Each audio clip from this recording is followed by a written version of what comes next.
What's up mga homies? So may panibago na naman tayong project. Kinapitan natin siya ng HKS dual muffler tip. So walang muffler dito, straight lang siya. Kasi gusto nila boss is maingay yung kalalabasan ng tunog ng kotse nila.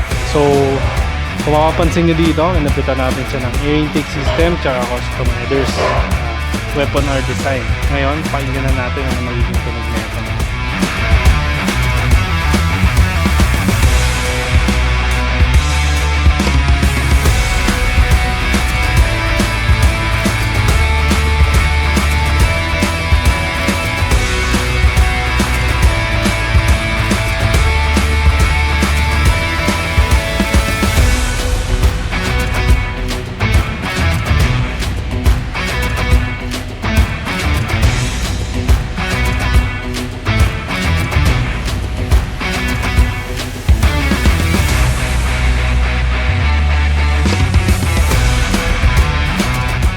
What's up mga homies? So may panibago na naman tayong project.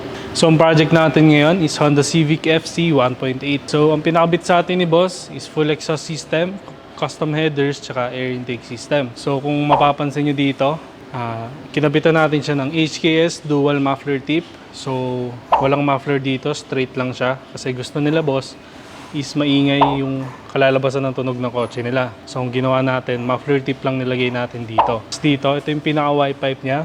2 inches pipings, tapos 204 stainless syempre. Dito naman, kung mapapansin nyo, naglagay pa rin tayo ng resonator. Kasi pag tinanggal natin to, iingay lang yung sasakyan pero wala siyang hatak. Dito, kung mapapansin nyo rin, may flexible pipe tayo nilagay dito para masalon yung lahat ng vibrations na nanggagaling din sa may makina natin para hindi masira yung mounting ng headers natin and may konting play lang yung exhaust natin. Ngayon tingnan naman natin yung air intake system na ito.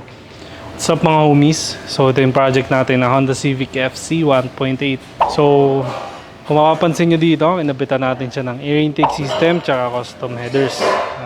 Weapon R design. Kinabitan natin siya ng K&N filter. Tapos yung pipings niya, pinalitan na natin ng 304 stainless, syempre, para maganda yung pagpasok ng hangin dun sa makina natin. Tapos dito naman, so pinalitan natin siya ng Weapon R design na headers. Yan. Ngayon, pakinggan na natin ano magiging tunog nito.